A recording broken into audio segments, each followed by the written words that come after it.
அஸ்ஸலாமு அலைக்கும் வரஹ்மத்துல்லாஹி வபரகாத்துஹு. அல்ஹம்துலில்லாஹி கஃபா வஸலாமுன் அலா இபாதிஹில்லதீன இஸ்தஃபா. அம்மா பஅத். ஃபகத் கால அல்லாஹு தபாரக வ தஆலா ஃபில் குர்ஆனில் அஸீம் வ ஃபில் ஃபுர்கானில் மஜீத். அஊது பில்லாஹி மினஷ் ஷைத்தானிர் ரஜீம். வ அத்திம்முல் ஹஜ்ஜ வல் உம்ரத லில்லாஹ். ஸதகல்லாஹுல் அலியுல் அஸீம். அன்பார்ந்த பெரியோர்களே, அல்லாஹ்வின் நல்லடியார்களே, இப்பொழுது நான் ஓதி காண்பித்த ஆயத்திலே அல்லாஹு தஆலா சொல்லுகின்றான், ஹஜ்ஜையும் உம்ராவையும் அல்லாஹுக்காக பூர்த்தி செய்யுங்கள். ஹஜ்ஜு செய்வதற்கு முன்னால் உம்ரா செய்ய வேண்டும்.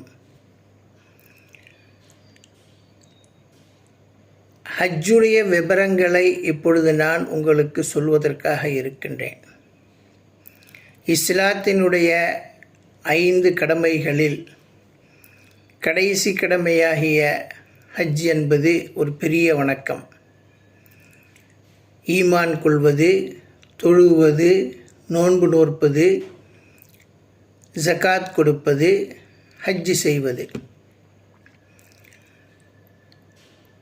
இப்படி 5 கடமைகளில் பெரிய கடமையாகிய ஹஜ் என்பதை வருடத்தில் சில நாட்கள்,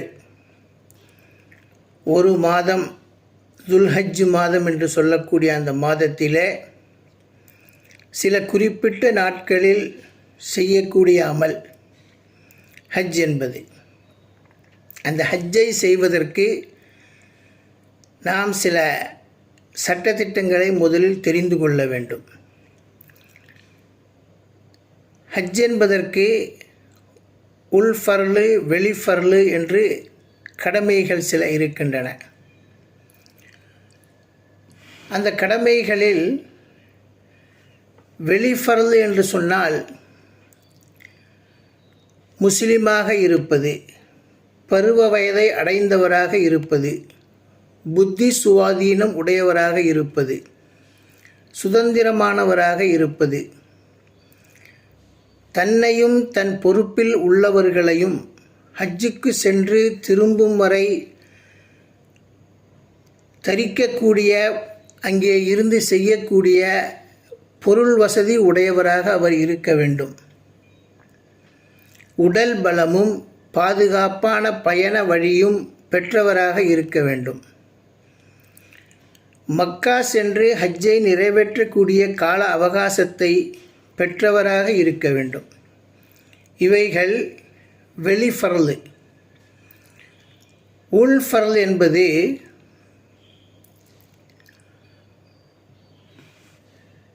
ஹஜ்ஜு செய்வதற்கு முன்னால் நியத்து வைத்து இஹ்ராம் கட்டுவது,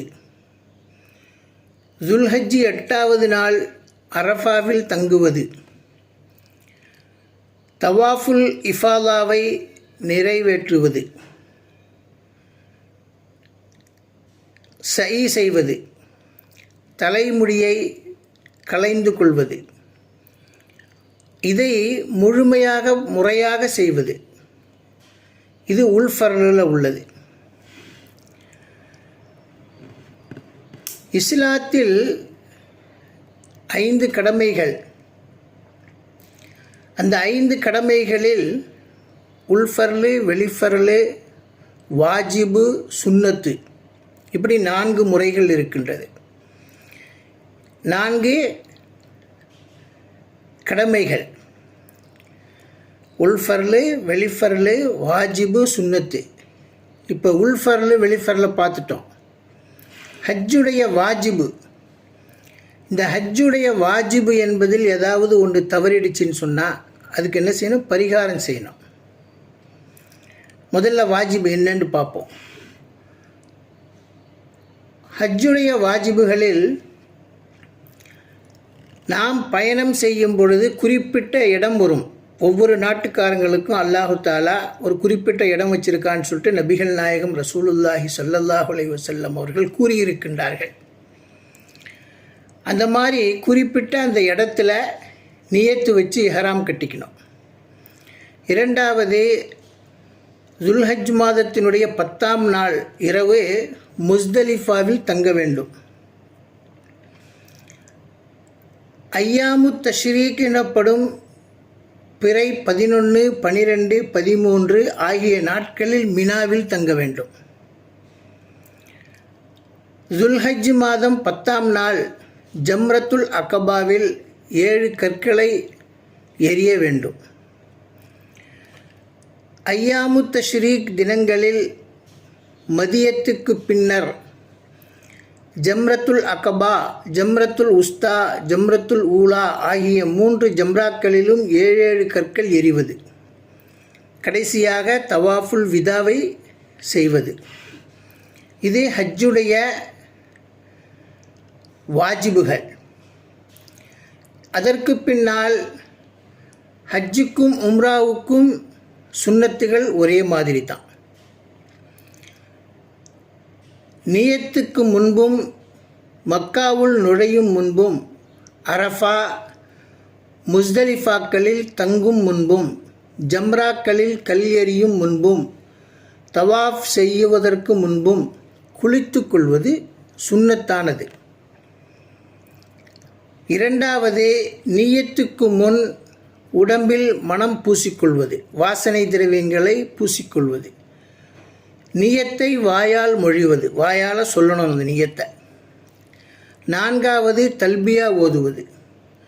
ஐந்தாவது, மக்காவுக்குள் நுழைந்ததும் தவாஃப் செய்வது. இந்த தவாஃபுக்கு பேர் தவாஃபுல் குதூம் என்று சொல்வார்கள். ஆறாவது, துல்ஹஜ் 9ஆம் நாள் இரவு மினாவில் தங்குவது. ஏழாவது, குறிப்பிட்ட இடங்களில் தல்பியா ஓதுவது.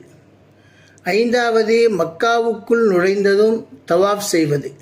இந்த தவாஃபுக்கு பேர் தவாஃபுல் குதூம் என்று சொல்வார்கள்.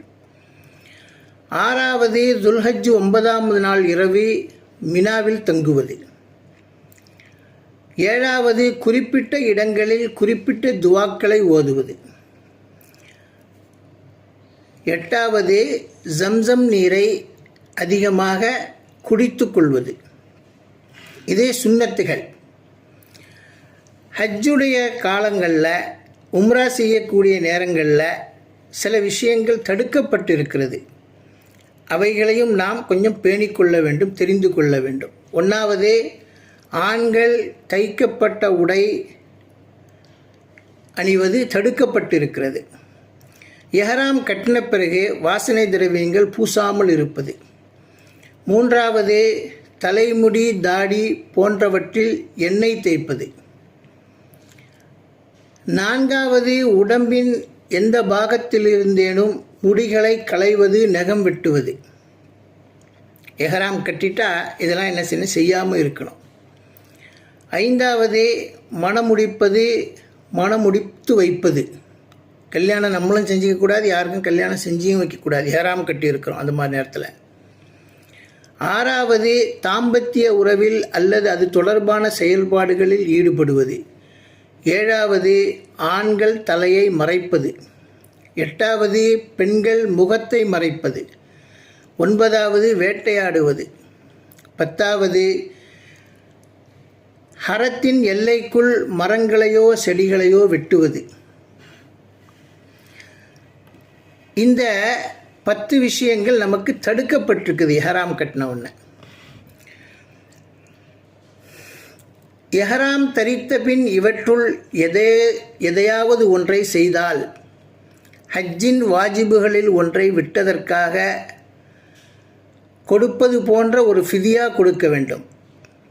ஆனால் மனைவியோடு உறவு கொண்டு உம்ராவை அல்லது ஹஜ்ஜை முறித்தால் ஓர் ஒட்டகம் அல்லது மாடு அல்லது ஆடுகளை குர்பான் கொடுக்க வேண்டும். அந்த ஹஜ்ஜை அல்லது உம்ராவை தொடர்ந்து செய்துவிட்டு காலம் தாழ்த்தாது அதனை கதா செய்வதும் கடமையாகும். இது ஹஜ்ஜுடைய தடுக்கப்பட்ட செயல்கள். ஹஜ்ஜிக்கு உள்ஃபர்லு, வெளிஃபர்லு, வாஜிபு, சுன்னத்து இவைகளை தெரிஞ்சுக்கணும். அதுக்கு பின்னால் தடுக்கப்பட்ட விஷயங்களையும் தெரிஞ்சுக்கணும். இப்போ ஹஜ்ஜுடைய முறை. ஹஜ்ஜி செய்வதற்கு 3 முறைகள் நமக்கு நபிகள் நாயகம் ரசூலுல்லாஹி ஸல்லல்லாஹு அலைஹி வஸல்லம் அவர்கள் கற்றுத்தந்திருக்கின்றார்கள். ஹஜ்ஜை மட்டும் செய்கிறதுக்கு நியத்து வைக்கிறது, அதுக்கு பேர் இஃப்ராது. ஹஜ்ஜையும் உம்ராவையும் சேர்த்து செய்வதற்கு நியத்து வைப்பது, அதற்கு பெயர் கிரான் என்று சொல்லப்படும். 3வது, ஹஜ்ஜுக்கு தனியாகவும் உம்ராவுக்கு தனியாகவும் நியத்து செய்வது, இதற்கு பெயர் தமத்து.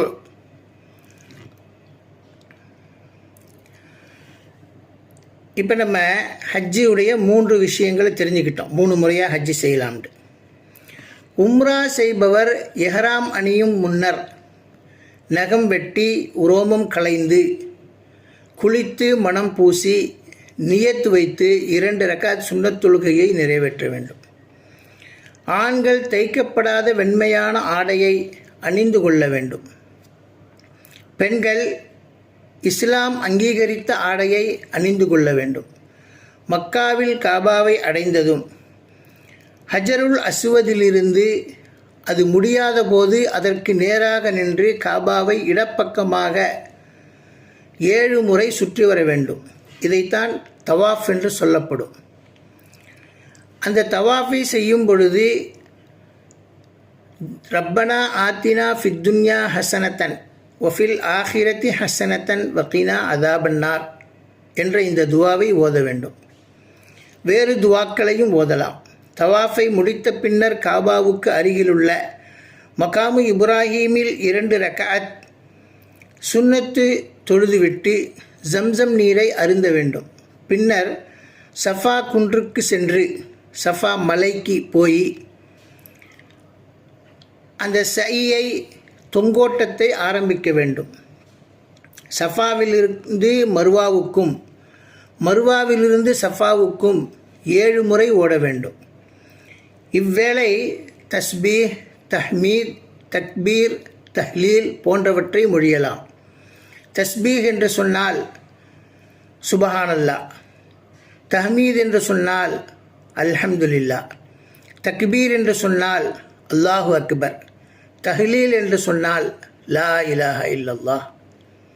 இந்த திக்ர்களை ஓதிக்கொண்டே தவாப் சை செய்ய வேண்டும். சை செய்யும் பொழுது இதை ஓத வேண்டும். சஃபா மர்வாவில் கேட்க வேண்டிய துவாக்களும் உள்ளன. சை முடிந்தபின் தலைமுடி களைவதோடு உம்ரா நிறைவேறுகிறது. தவாஃப் செஞ்சு சை செஞ்சோம்னா உம்ரா முடிஞ்சிடுது. இதுக்கு பேர் தான் உம்ரா.